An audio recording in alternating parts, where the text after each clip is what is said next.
getmə o mənim əməliyyata, getsən öləcəksən. Dedim, ölmək ölməkdir, yəni mən belə də ölürəm.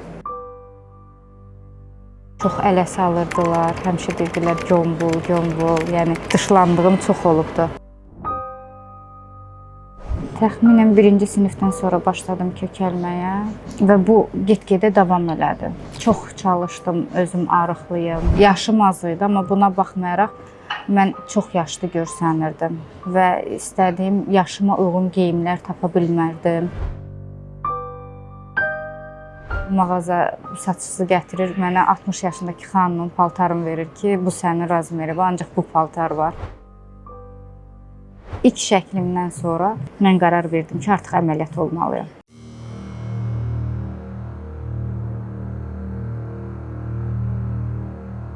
Bizim bir tanış da var idi, Tariyel doktora əməliyyat olunmuşdu. Hətta istəyirdim ki, heç kimə deməyim ki, mən əməliyyat oluram. Çünki qorxurdum, birdən məndə alınmaz.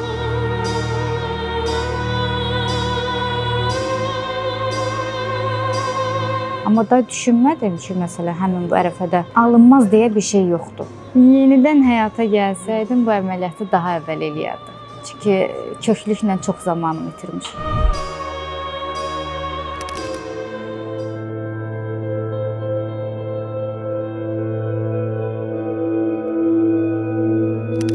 «180 dərəcə dəyişim layihəsinin bugünkü qəhrəmanı Romina Motamedidir. O, uşaqlıqdan çəki problemi ilə mübarizə aparıb. Geyim tapmaq çətin idi. Oyun oynamaq isə başqa uşaqlar üçün əyləncə olsa da, onun üçün bu əziyyətə çevrilmişdi. Uşaqlardan bəzisi ona gömbul deyirdi. Bu sözlər onu depressiyaya salır, özünə inamı azaldırdı. Arıqlamaq üçün hər vasitəyə əl atmışdı. Müxtəlif pəhrizlər, idman, hətta günlərlə ac qalmaq belə ona kömək olmurdu.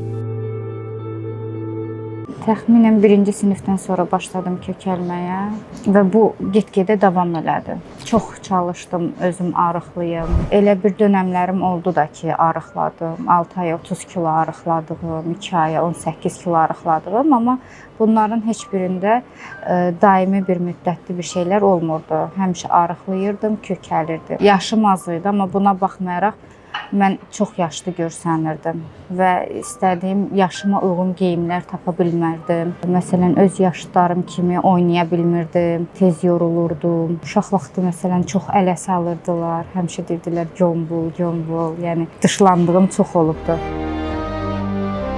Geyim almağa gedirdim, depressiv halda gəlirdim, bir həftə evdə yatırdım. Çünki istədiyim heç bir geyimi alıb giyinə bilmirdim. Üstəlik, məsələn, mən 25 yaşım var.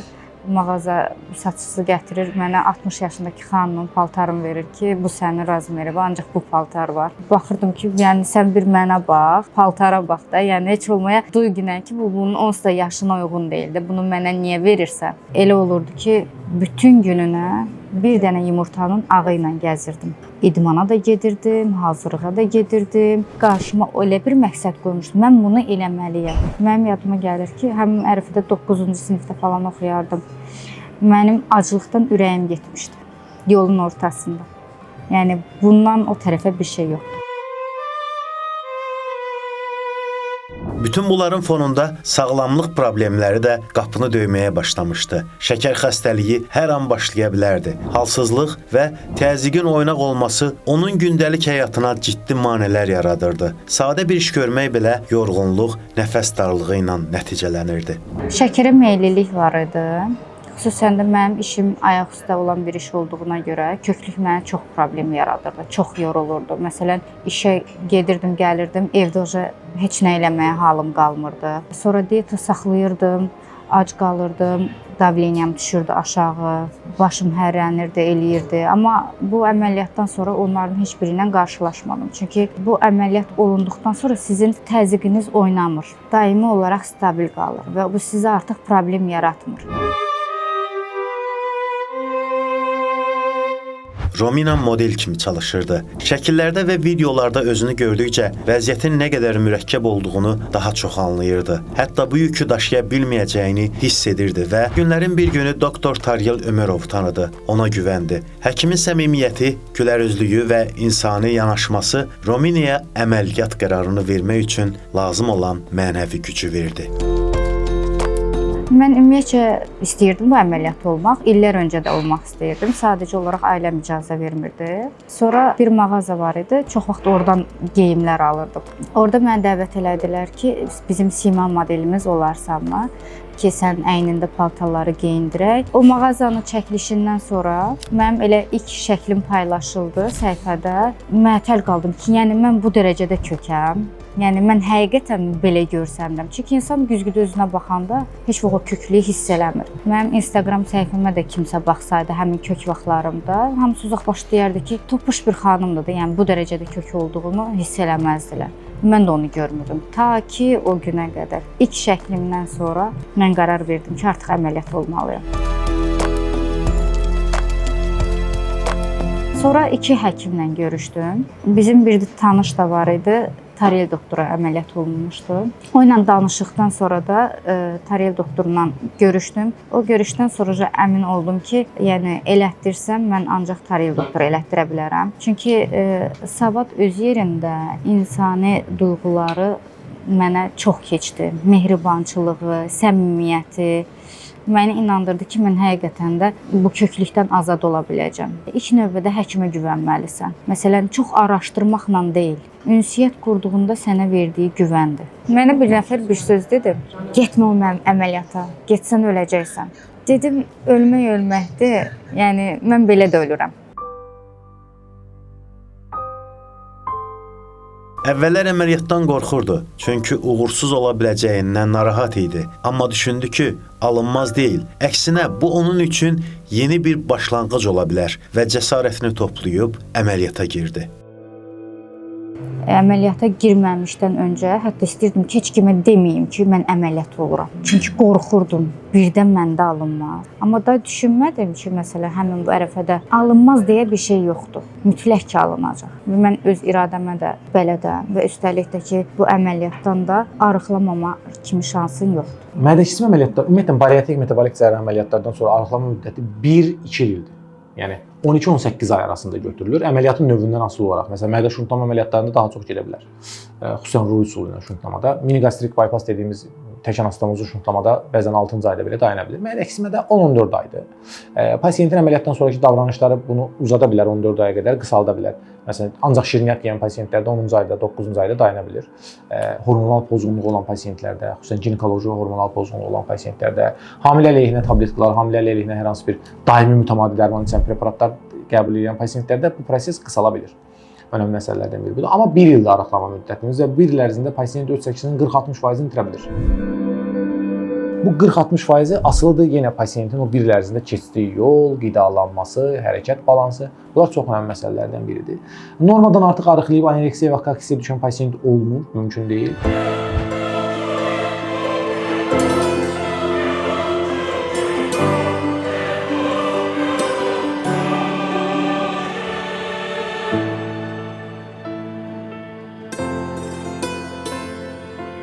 Rominanın həyatı gözəlləşmişdi. Artıq yorulmaq nədir bilmir. Daha enerjili, daha xoşbəxt və həyat işqi ilə doludur. Əvvəl çətinliklə qalxdığı pilləkənləri indi gülümsəyərək keçir. Həyatdan daha çox zövq almağa başlayıb. Mənim həyatımda çox şey dəyişib. Məsələn, mən yorulmaq elə də bilmirəm. Hər yerə taksi ilə, maşınla gedən insan, mən ayaqla yeriməkdən zövq alıram. İnsan olduğumu duyuram. Elə olurdu, məsəl üçün, mənə harası çağırırdılar. Mən həmişə eyni tərzdə giyinməyimə görə, nə bilim, evdən bayıra çıxmaq istəmirdim. Amma arıqladım. Evdə oturmaq istəmirəm indi də. Aktiv olmaq istəyirəm, uşaqlarımla vaxt keçirdirəm, işimdə daha uğurluyam. Çünki daha çox işləyə bilirəm.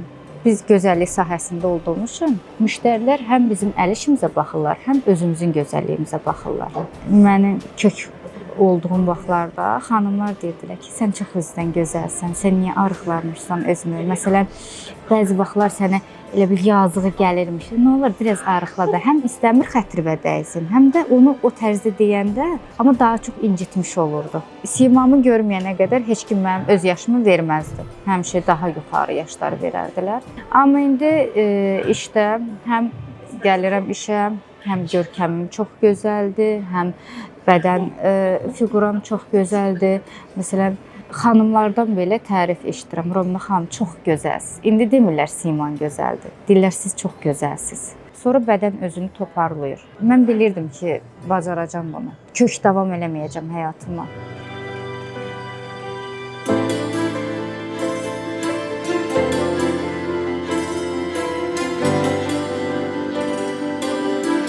Əməliyyatdan sonra qidalanmasına tamamilə nəzarət etməyə başlayıb. Əvvəllər nə qədər yesə belə toxluq hiss etməzdi, amma indi çox az yeməklə də doyur, bədənini idarə etməyi öyrənib. Çox adam deyir ki, bu əməliyyatı eləmə öləcəksən, nə bilim, bu əməliyyatı eləmə yemək yeyə bilməyəcəksən. Amma elə bir şeylər çox yanlışdır. Əvvəl 2 həftə mayeli qidalanırsan, sonra keçirsən püreyə, sonra çəkilmiş ətə. Amma ən önəmlisi mədə keçirtmədə odur ki, yediyin porsiyalarla doyursan.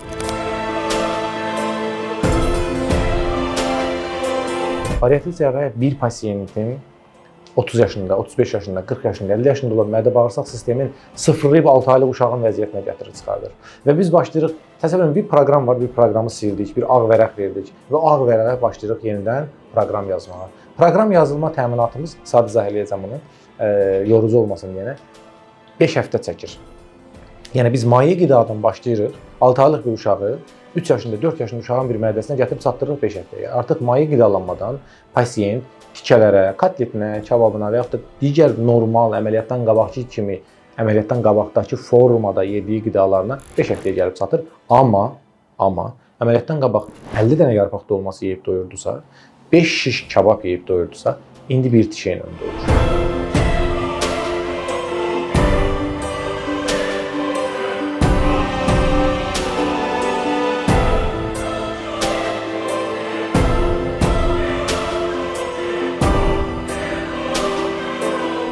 Məsələn, bir banan yeyirsən doyursan, bir kotlet yeyirsən doyursan və artığını da istəmirsən və bu ilə doymağın belə sənə sevinç bəxş eləyir, xoşbəxt olursan.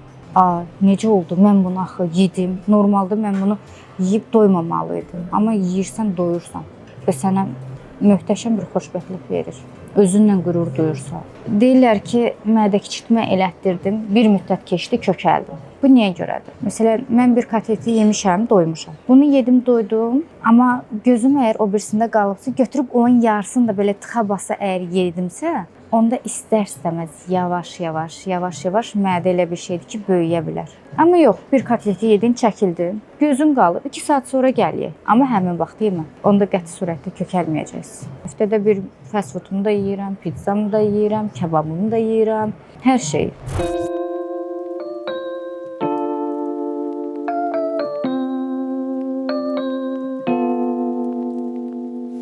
Əməliyyatdan sonra doktor Taryal Ömərov onu mütəmadi izləyir, sağlamlıq vəziyyətini yoxlayır və düzgün qidalanma və həyat tərzi ilə bağlı vacib tövsiyələr verir. Ona bu yolda yenidən əvvəlki vəziyyətə qayıtmaması üçün daim dəstək olur. 110-114 kiloqram çəkidən 55-60 kiloqrama düşən bir xanım və bunu da bir 5 ildə qoruyan bir xanımın təəssüratları maraqlıdır mənim üçün. Çox qəşəng. Həqiqətən də, yəni o çəkilərdə olanda sanki yaşamırsan, yenidən doğulursan.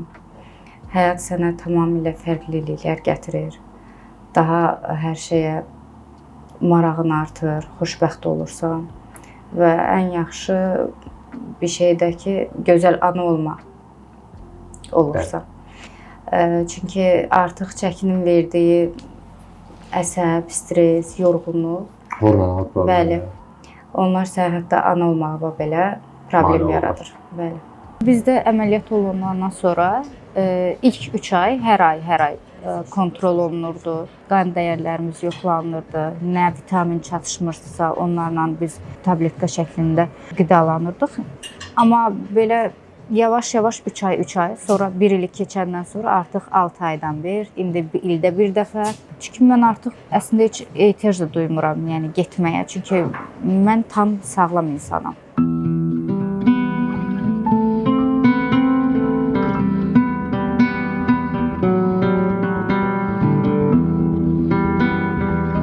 Romina əməliyyatdan sonra tam 66 kiloqram arıqlayıb. Onun bu möhtəşəm dəyişimi təkcə fiziki deyil, həm də psixoloji azadlıq qazandığını sübut eləyir. Rominanın hekayəsi bir daha sübut edir ki, istək və iradə ilə insan öz həyatını tamamilə dəyişə bilər. Məndə ən çox kök olduğum vaxtı 114 kilo olub. Amma əməliyyata girmişəm 108 kilo ilə. Əməliyyatın 8-ci ayında mən artıq 48 kiloya düşmüşdüm. Mən Tarel doktorun yanına gəldim. Doktor gördü ki, mən çox arıqlamışam və Tarel doktor soruşdu ki, dünənləri nələr yemisiniz? Mən xatırlamırdım ki, nələr yemişim. Çünki o qədər az yeyirəm ki, həm də bir dəfə yeyirəm, heç yadıma düşmür. Məni qorxutdu. Dedi, belə eləməyin, belə eləsəz çox arıqlayacaqsınız. Məni qorxutdu ki, artıq bəsdir. Yeməyə başlamalısan, yoxsa bu gedişlə sən bir 15 kiloda arıqlayacaqsan, bir dəri bir sümük, belə olmaz. Amma ondan sonra başladım düzənli yemək yeməyə. 3 saatdan bir biraz yeməyimi yedim. Elə. Təxminən gəldim oldum 52-55 kilo arası. Mən artıq 5 ilimi tamamlamışam, 6-cı ilimizə keçir.